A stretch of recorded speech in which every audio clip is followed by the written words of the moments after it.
क्या आपको पता है जो आप अपने बच्चे को सेरेलैक खिला रहे हैं वो बच्चे के लिए हानिकारक हो सकता है।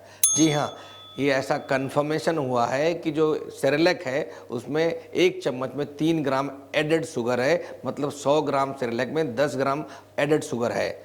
और जो डॉक्टर्स और जो बहुत सारे एकेडमी बताती हैं कि या WHO कहता है कि बच्चे को 2 साल तक एडेड शुगर नहीं देनी चाहिए। जी हाँ, मैं हूं doctor DK Gupta, chairman Felix hospital Noida. I am also senior consultant paediatrician. तो आज हम बात करेंगे जो सेरेलैक चल रहा है, जो सेरेलैक बच्चों को खिला रहे हैं उसमें जो एडेड शुगर, एक्स्ट्रा शुगर डाल रखी है, उसका आपके बच्चे के हेल्थ पे क्या क्या दुष्प्रभाव हो सकते हैं। पहली बात करते हैं डेंटल हेल्थ की, मतलब दांतों के अंदर क्या प्रॉब्लम्स हो सकती है या ओरल कैविटी के हाइजीन में, ओरल कैविटी में क्या दिक्कतें आ सकती हैं। तो जब एडेड शुगर होती है, एक्स्ट्रा शुगर होती है, तो कहीं ना कहीं वो डेंटल इन्फेक्शन को प्रमोट करती है, जिसकी वजह से बैक्टीरियल ग्रोथ बढ़ जाती है। उससे जो ओरल कैविटी है वहाँ पे इन्फेक्शन, वहाँ पे अल्सर बढ़ सकते हैं और साथ में डेंटल कैरीज जैसा इन्फेक्शन हो सकता है। डेंटल कैरीज की वजह से एक बहुत बड़ी जो दूसरी प्रॉब्लम क्रिएट हो सकती है वो है ब्रेन में कॉग्निटिव डेवलपमेंट। ये बिल्कुल प्रूवन है बहुत सारे स्टडीज़ में कि अगर बच्चे को अर्ली एज में 5 साल से कम या 4 साल से कम बच्चों को डेंटल कैरीज होती हैं, डेंटल इन्फेक्शन होते हैं, कहीं ना कहीं वो कॉग्निटिव फंक्शंस को डिले करते हैं। मतलब आपके बच्चे की जो इंटेलिजेंस की क्षमता है, जो डिसीजन मेकिंग की कैपेबिलिटी है, उसको कम करता है। इसके अलावा साइकोमोटर डेवलपमेंट डिले भी इससे हो सकता है। तो ये बहुत ही सीरियस कंसर्न है डेंटल हेल्थ का भी, और साथ में उससे लिंक्ड कॉग्निटिव फंक्शंस या साइकोमोटर डेवलपमेंटल डिले या इंटेलिजेंस कैपेबिलिटी डिले होना या कम हो जाना या डिसीजन मेकिंग कैपेबिलिटीज में उसकी कमी हो जाना। दूसरी बात करते हैं, जब बच्चा ज़्यादा शुगर लेता है, हम सबको पता है बच्चे को शुगर नहीं देनी चाहिए एडेड, क्योंकि 2 साल तक नहीं देनी चाहिए, इसलिए कि बिकॉज हम जो नेचुरल फूड दे रहे हैं उसमें उसके लिए शुगर सफिशिएंट होती है। जब हम एडेड शुगर देते हैं तो बच्चे का कहीं ना कहीं न्यूट्रिएंट्स जो इम्बेलेंस है, मतलब उसको प्रोटीन कम जाएगा, कार्बोहाइड्रेट कम जाएंगे, फैट्स कम जाएंगे, एक्स्ट्रा शुगर से उसकी भूख कम हो जाएगी, जिसकी वजह से वो और खाना खाएगा ही नहीं, जिसकी वजह से बहुत सारे जो इसेंशियल न्यूट्रिएंट्स हैं वो कहीं ना कहीं उसकी डाइट में कम हो जाएंगे। इसकी वजह से उसकी ग्रोथ अच्छी नहीं होगी। तीसरा है रिस्क ऑफ ओबेसिटी, मतलब उसके जो वजन है वो बढ़ जाएगा, ओवरवेट हो जाएगा। 23% वर्ल्ड वाइड बच्चे ओवरवेट हो चुके हैं बिकॉज ऑफ जो हम लोग जंक फूड खा रहे हैं या इस तरह के सेरेलैक या एडेड सॉल्ट वाले बहुत सारे हम लोग खाना दे रहे हैं, या जो उनको जो बाहर प्रोडक्ट्स अवेलेबल हैं उनको सेवन करा रहे हैं। तो कहीं ना कहीं ओबेसिटी एक बहुत बड़ा खतरा। ओबेसिटी खाली ओबेसिटी से लिंक नहीं है, ओबेसिटी या मोटापे की वजह से बच्चों की जो ट्राइग्लिसराइड लेवल है, जो कोलेस्ट्रॉल लेवल है एडोलेसेंट एज में, मतलब जो किशोरावस्था में, वो बढ़ जाते हैं और उनको हाइपरटेंशन की शिकायत हो सकती है किशोरावस्था में।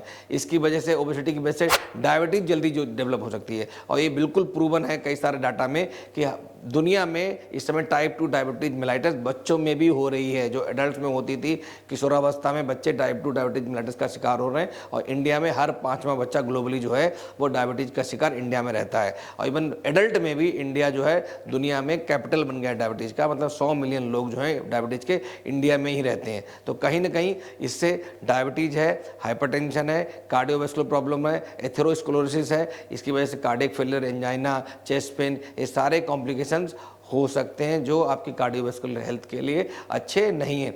लॉन्ग टर्म में जो ओबेसिटी है उससे और बहुत सारे साइड इफेक्ट्स हैं, मतलब आप बच्चे की जो परफॉर्मेंस है, जो उसका लाइफस्टाइल है, उसकी जो एक्टिविटीज़ हैं वो पुअर हो जाएंगी, वो सुस्त होगा, प्रोक्रेस्टिनेट करेगा, डिले करेगा चीज़ों को। इवन ओवरवेट की वजह से जॉइंट की जो प्रॉब्लम्स हैं, जिसमें आर्थ्रोपैथी है, अर्थराइटिस है, न्यूरोपैथीज हैं, ये बहुत कॉमन है। तो ये लॉन्ग टर्म में ओवरऑल जो मल्टीपल ऑर्गन डिसफंक्शन जो है, मतलब उनको मल्टीपल ऑर्गन को इन्वॉल्व करेगा और उनके जो इसेंशियल फंक्शंस को उनको कहीं ना कहीं कॉम्प्लिकेट करेगा।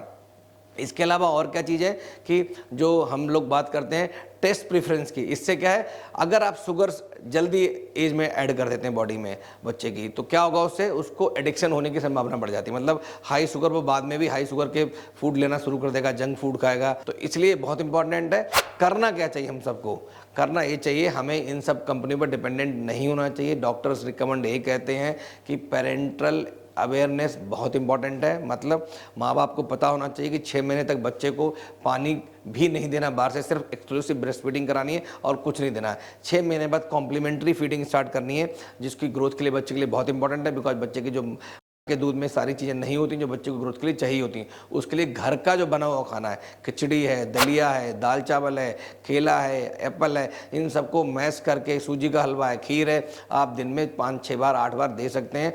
धीरे धीरे ट्राई करें, धीरे धीरे टेस्ट डेवलप करें, बच्चों को पेशेंस रखें। होता क्या है, हम पेशेंस नहीं होता हमारे पास, हम बच्चे को देते हैं, बच्चा नहीं टेस्ट डेवलप करता, नहीं खाता, तो हम उसका सीधे सीधे उसको सेरेलैक पर स्विच कर देते हैं।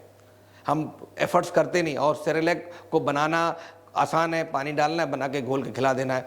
घर में जो व्यंजन बनते हैं बच्चे के लिए अलग से बनाने पड़ते हैं, उनको मैश करना पड़ता है और आपको फ्रेश बनाना पड़ता है, थोड़ा खाते हैं। तो इसलिए कहीं ना कहीं मदर्स को हमें एजुकेट और अवेयर करने की ज़रूरत है। इसमें डॉक्टर्स और पीडियाट्रिशियन का बहुत बड़ा रोल है। हम सब डॉक्टर्स को, जो बच्चे वैक्सीनेशन के टाइम मिलने आते हैं, उस समय मदर्स को काउंसिल करना चाहिए, उनको टाइम ज़्यादा देना चाहिए, बताना चाहिए कि घर का फूड कितना इंपॉर्टेंट है। और इस तरह के जो सेरेलैक है, इस तरह के और जो अदर वीनिंग प्रोडक्ट्स हैं या कॉम्प्लीमेंट्री फीडिंग प्रोडक्ट्स हैं, इनको क्यों अवॉइड करना चाहिए, इसका क्या साइड इफेक्ट्स हो सकते हैं। तो मैं फिर आप सबसे निवेदन करूंगा, कृपया करके ऐसे प्रोडक्ट्स का यूज़ ना करें जो आपके बच्चे के लिए, हेल्थ के लिए हानिकारक हैं। Thank you so much.